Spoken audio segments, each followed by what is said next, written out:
todos, estou aqui mais uma vez para dar continuidade à divulgação das informações que eu recebi durante esses 56 anos de contato com os extraterrestres.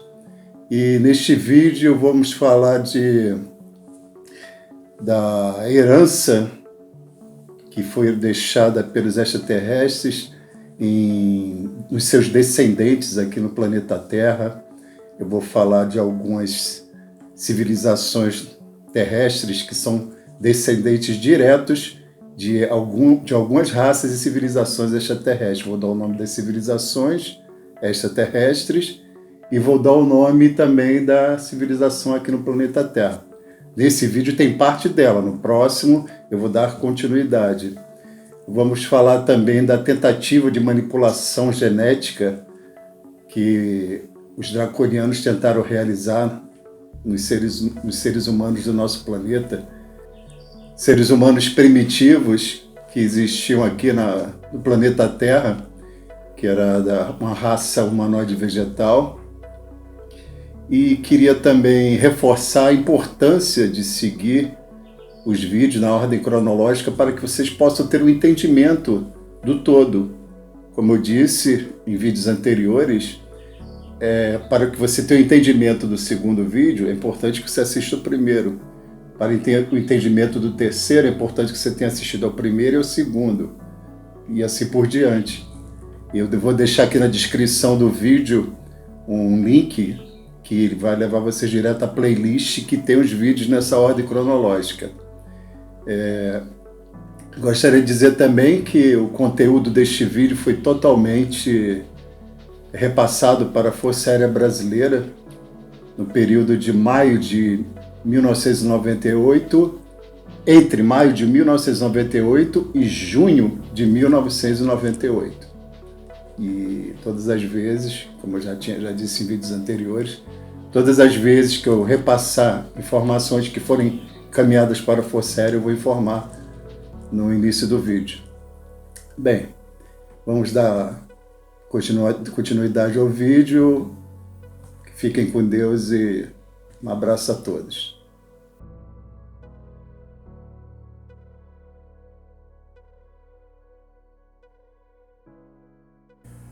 O meu mentor da minha infância e os meus irmãos extraterrestres insistem categoricamente na história de que a Terra, tal como signos e régulos, não iniciaram sua vida inteligente a partir dos répteis. Eles falam insistentemente que nestes planetas e sistemas estelares a vida inteligente se originou mesmo de uma forma humanoide vegetal. Eles batem e rebatem que os Greys eram originariamente a raça dos planetas Régulos e Signos, e que foi por manipulação genética dos reptilianos do primeiro setor que eles se tornaram no que são hoje. Certamente é fato que hoje eles têm material genético reptiliano lá do primeiro setor, mas é por causa da raça humana terrestre ter desenvolvido o original similar dos Greys, aquele humanoide vegetal, que eles tanto procuram obter este material ancestral em nós. As mitologias falam de antigos habitantes reptilianos, chamados de Asilis por Teron e Dracos por nós, começaram a habitar nosso planeta. Como eu já havia dito, foi por causa do massacre sobre a raça em desenvolvimento na Terra que aconteceu a primeira grande guerra do Quinto Setor e a bipartição de Datibaran, que veio a se concretizar com o ataque Orion Draco Grey a Sirius. A raça cósmica que aqui tinha a missão de acompanhar a evolução do planeta era os Pleiades. Quando Pleiades sentiu que o desenvolvimento de nosso planeta perigava pela crueldade e malevolência dos Dracos, Pleiades pediu auxílio à raça guerreira dos Atomaves. Mas Atomaves é um tipo de unha e carne dos Nimates de Sirius, e este povo veio também.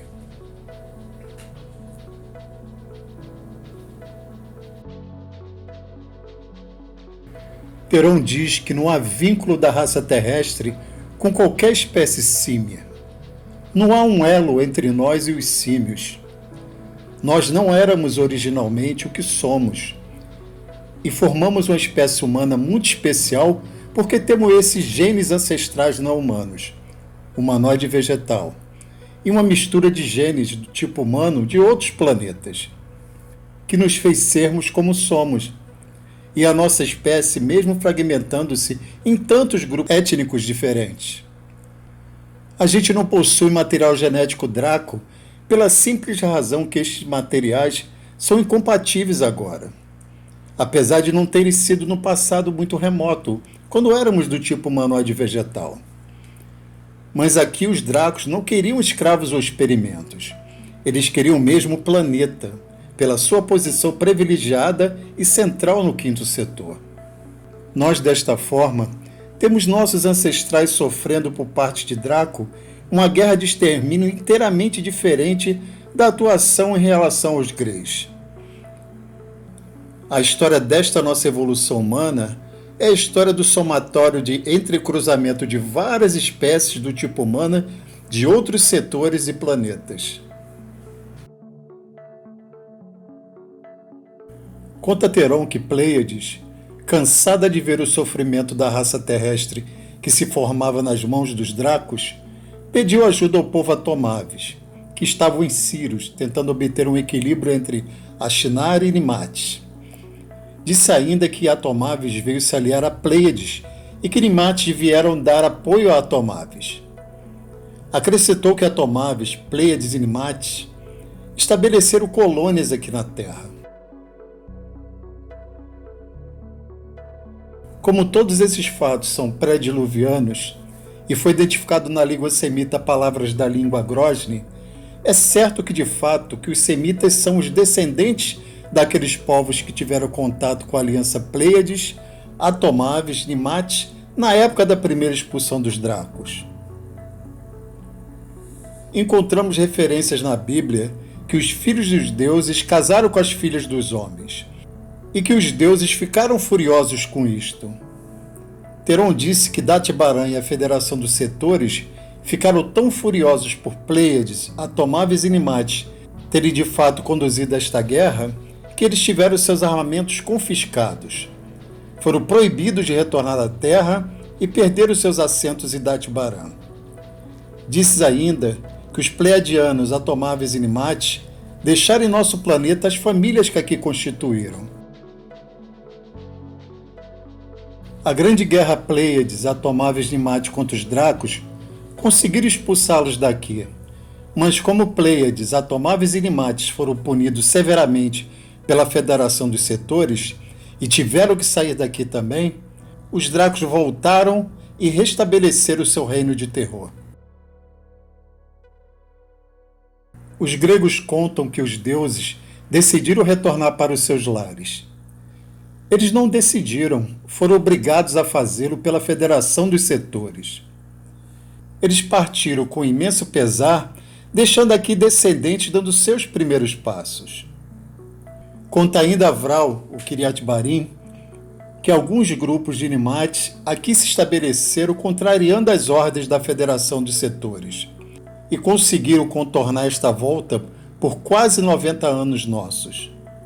Uma informação que eu não tenho é quantos anos aqui permaneceram os Atomaves e Pleiadianos depois da ordem de voltar. Os gregos diziam que os deuses mandavam de vez em quando mensageiros para verem se tudo estava indo bem ou não. Aristóteles foi um deles, e os argonautas eram um grupo de viajantes siderais. Argo significa luz, espaço, e nautas são os navegantes.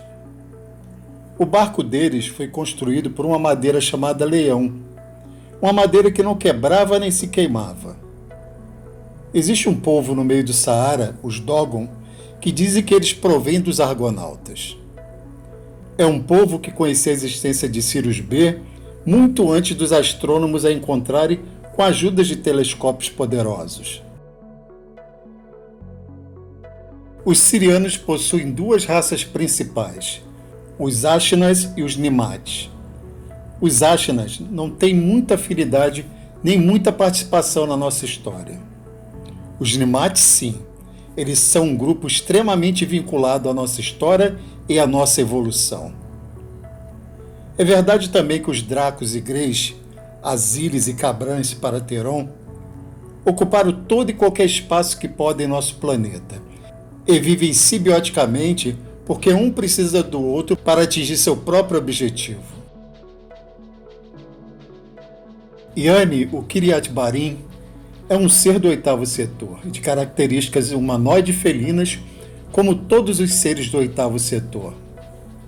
Não tem influência genética em nossa raça, e diz Teron que o único povo com quem interagiram em breve período foi o povo maia.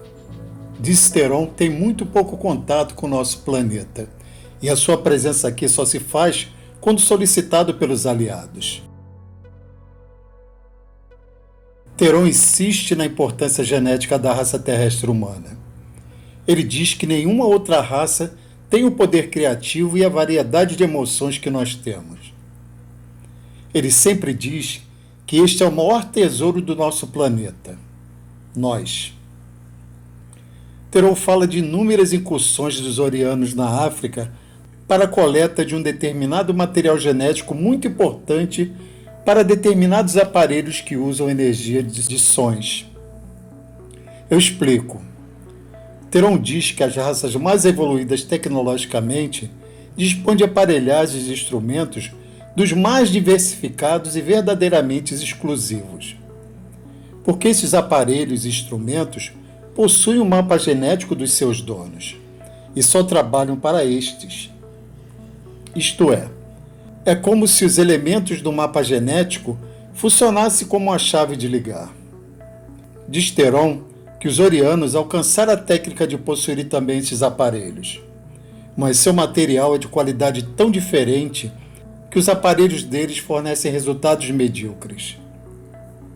Diz Teron que eles estão saqueando o material genético, sobretudo na África, com o fito de implantá-los e disseminá-los em Orion, para poder usar essas tecnologias que dispõem. Mas não dispõe geneticamente do material necessário para interagir com esta tecnologia. Em 1998, eu ouvi diversas vezes de Teron o quanto a cada dia fica mais difícil evitar que irrompa em nosso planeta este confronto. Ele diz que os benevolentes não interferem não é por indiferença, mas por saber o quão catastrófico e radical isto acabará sendo. No ponto que chegar as coisas, diz Teron, é quase impossível restringir e limitar um confronto ao quinto setor. Tantas coisas aconteceram, tantas coisas foram tumultuadas e a participação dos setores no confronto em nosso planeta será inevitável. Ele se mostra ainda mais preocupado porque este confronto vai acabar refletindo em outros planetas e sistemas do quinto setor. E outros povos que até hoje neutros e completamente ignorantes desses acontecimentos acabarão por ser envolvidos. Teron disse que o nosso planeta só tem despertado a atenção do grupo de Datibaram por causa da situação que foi criada pela vinda dos malevolentes para cá. Diz Teron que isto trouxe muita inquietação, porque representava, naquela época, a expansão dos inimigos. E já falei sobre a tal passagem perto de Ogla, em Eridanos. Dali para frente, foi uma confusão só, com períodos de afastamento de nosso planeta devido a outros problemas surgirem dentro do nosso setor ou mesmo até entre outros setores. Diz Teron que, coincidentemente, quando começou aqui a Segunda Guerra Mundial, já estava ocorrendo a guerra deflagrada pela invasão de Ogla pelos reptilianos do primeiro setor, que provocou a reação imediata do sétimo setor. Mas vou explicar melhor como aconteceu para que vocês possam entender. Vou começar então na época em que Hitler encontrou uma nave Ashinar, um povo humano realmente originário do nosso quinto setor, que foi levado para Sirius há milhares de anos atrás, um dos povos mais antigos do quinto setor e ancestrais dos ciganos da Europa Oriental, no leste europeu. Isto foi em 1934, A nave Ashnar caiu porque estava perto do nosso planeta, quando em meio a uma batalha feroz entre grupos do 7º e 4º setores e draconianos do nosso setor, que aqui, no 5º setor, estavam ainda por causa de Ogla. Uma nave de Andrômeda que transportava civis técnicos do 8º setor, que ainda se mantinha neutro, mas foi pego em meio ao conflito. A nave Ashnar entrou em nossa rota para se desviar do conflito, porque não era uma nave militar, mas foi seguida pelos inimigos e se refugiou aqui na Terra, fazendo mera pausa que foi aproveitada para enviar naves menores em atividade de pesquisa e reconhecimento. Foi uma dessas pequenas naves, de 2 tripulantes, que caiu na floresta em Berlim. E foi também este conflito que estava ocorrendo que fez com que o 8º setor começasse a ser membro ativo das atividades em relação ao nosso planeta, porque reconheceu que os malevolentes já tinham fortalezas e bases de estágio e reabastecimento aqui. Theron diz que esta guerra durou 14 anos do nosso tempo, e só 2 anos após o fim desta é que realmente começaram a ser empreendidas missões de vigilância sobre a atividade dos malevolentes aqui. Mas, mesmo assim, sem chegar a um consenso sobre a conduta a ser tomada. Mas não podemos esquecer que quando houve a primeira batalha contra os malevolentes em nosso planeta, Pleiades e Atomáveis foram punidos e tiveram que se retirar da Terra. Mas os Nimates, humanos de Sirius estritamente ligados a Atomáveis, retardaram ao máximo essa partida, tendo deixado pequenos núcleos aqui. E os Gushas não saíram nem mesmo naquela ocasião, e para evitar maiores desgastes, eles tiveram autorização para ficar. Como Pleiades é que tinha responsabilidades de supervisionar o nosso planeta e foram punidos e proibidos de aqui retornarem, o nosso planeta ficou aproximadamente 2.500 anos ignorados pelas outras comunidades interestelares, à exceção de pequenos grupos Nimates e aos Gushas. Isto fez com que os reptilianos que tinham sido expulsos retornassem com toda a força e tiveram tempo suficiente para fortalecer e disseminar as suas posições.